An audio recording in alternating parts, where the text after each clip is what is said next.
Welcome back to జివ్వు రంజు. అయోధ్యకి బాయ్ చెప్పి కాశీకి అయితే స్టార్ట్ అయిపోయినాం. ఈ డే టైంలో ట్రావెల్ చేయడమే పెద్ద తప్పు అయిపోయింది. Full traffic. అసలు 3 అవర్స్ జర్నీ కూడా 5 అవర్స్ పడుతుంది. ఏదైతేలే నేనైతే మంచిగా నిద్రపోయినా. మంచి టీ తాగి రూమ్స్ దగ్గరికి వెళ్తున్నాం.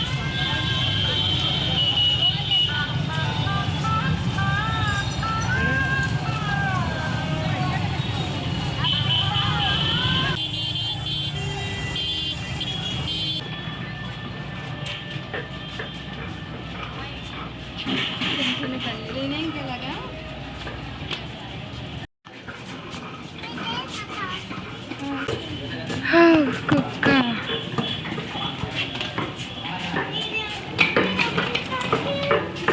ఇంకెలా ఉంటుంది. చూడండి లగేజ్ మూసి నా చేతులు ఎలా అయిపోయాయో. ఈ రూమ్స్లో ఎక్కువ తెలుగు వాళ్ళే ఉంటారంట. సో మేము అందరం కలిసి అయితే ఒకటే పెద్ద రూమ్ తీసుకున్నాం. మేము వెళ్ళిన రోజు ఈవినింగే గంగా హారతికి వెళ్ళడానికి చాలా ట్రై చేసినాం. కాకపోతే కుదరలేదు. సరే ఇంకా కుదరలేదని బయటకు వెళ్ళి టిఫిన్ చేసి చిన్న చిన్న షాపింగ్ చేసాం. నాకు మాత్రం ఈ స్ట్రీట్ షాపింగ్ చూస్తూ ఉంటే అమీర్పేట్ కేపీహెచ్పి స్ట్రీట్ షాపింగే గుర్తొచ్చేసింది.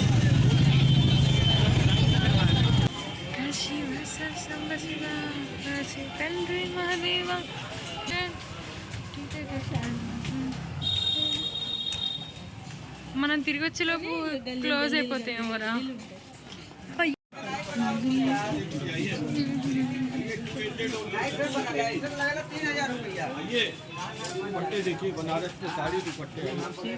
బనారస్ కా సాడీ దుప్పటే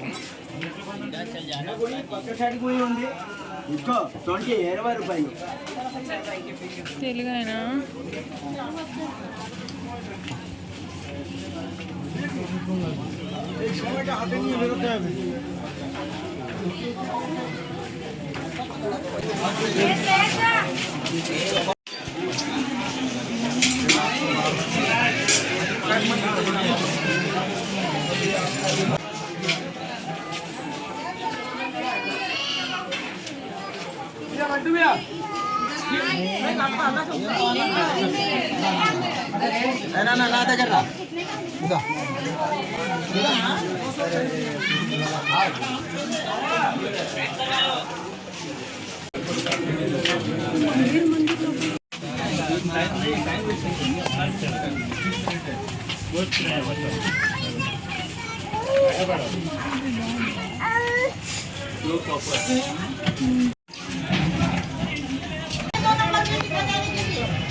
అన్నపూర్ణ భోజనశాల. ఇది అన్నపూర్ణ దేవి టెంపుల్ బ్యాక్ సైడ్ ఉంటుంది. ఇక్కడ ఎక్కువ తెలుగు వాళ్ళే విరాళాలు ఇస్తారంట ఫుడ్ కోసం. ఇక్కడ ఓన్లీ మన సౌత్ ఇండియా ఫుడే దొరుకుతుంది.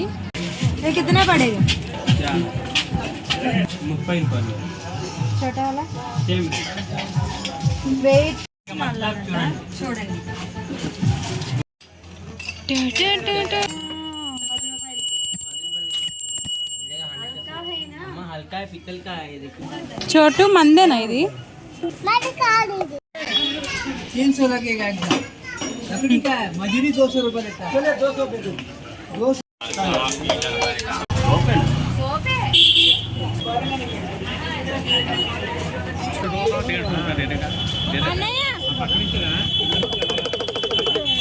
నెక్స్ట్ డే మార్నింగే 5కి లేచి గంగా స్నానానికి అయితే వెళ్తున్నాం.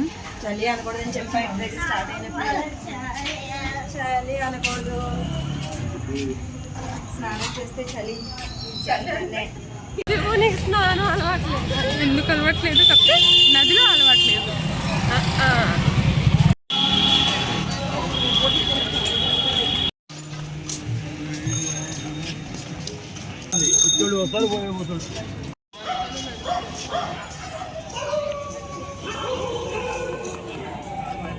గంగా స్నానం చేయడానికైతే రాజేంద్ర ప్రసాద్ ఘాట్కి వచ్చాం.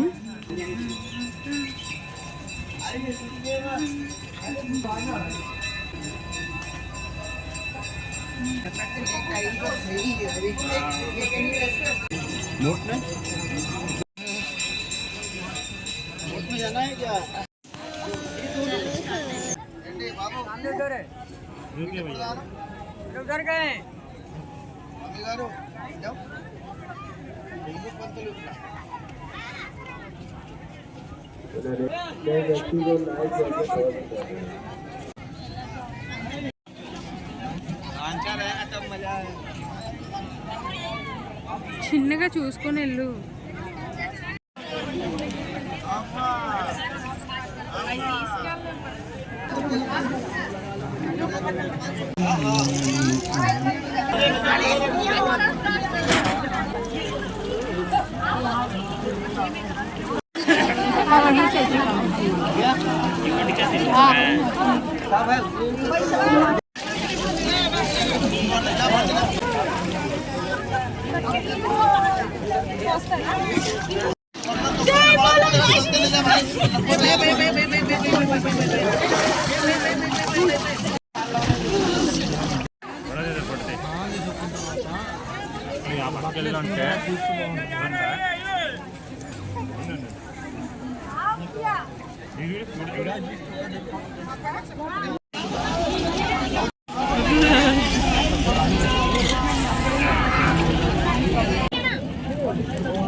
थोड़ा सा ये जाएगा टाइम के साथ.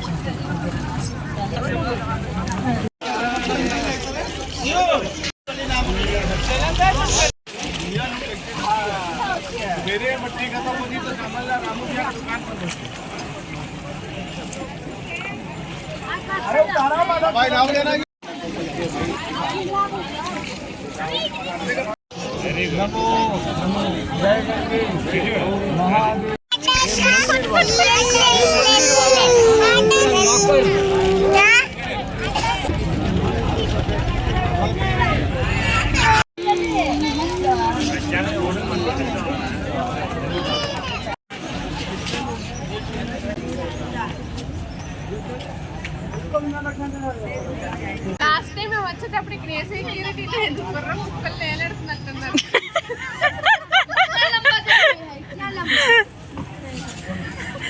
టైం లిమిట్ కదా, ఉంటారు ఇంకా క్రౌడ్.